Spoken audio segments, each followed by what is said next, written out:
Hello, church. Welcome to today's daily devotion. My name is Henry Loke. This is God's Feeding Station. Great to be with you again today. So we continue in Streams in the Desert by Letty Kalman. Today comes from 2 Chronicles 16:9. The eyes of the Lord run to and fro throughout the whole earth, to show himself strong in the behalf of them whose heart is perfect toward him.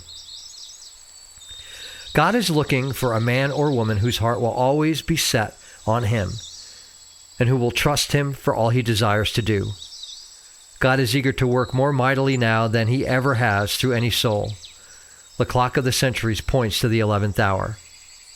The world is waiting yet to see what God can do through a consecrated soul. Not the world alone, but God himself is waiting for one who will be more fully devoted to him than any who have ever lived. Who will be willing to be nothing that Christ may be all?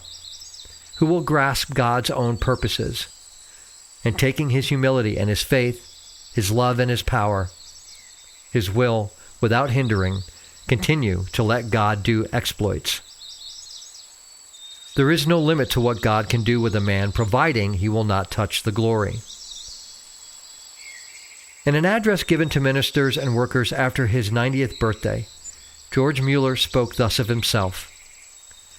I was converted in November 1825, but I only came into the full surrender of the heart 4 years later, in July 1829. The love of money was gone, the love of place was gone, the love of position was gone, the love of worldly pleasures and engagements was gone. God alone became my portion. I found my all in him.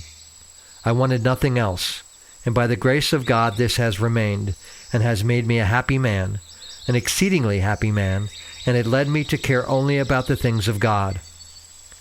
I ask affectionately, my beloved brethren, have you fully surrendered the heart to God, or is there this thing or that thing with which you are taken up irrespective of God? I read a little of the scriptures before, but preferred other books.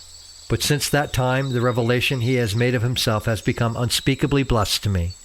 And I can say from my heart, God is an infinitely lovely being. Oh, be not satisfied until in your innermost soul you can say, God is an infinitely loving being. I pray to God this day to make me an extraordinary Christian. Whitfield. Amen. Have a great rest of your day, and Lord willing, we'll chat tomorrow. Take care. Bye-bye.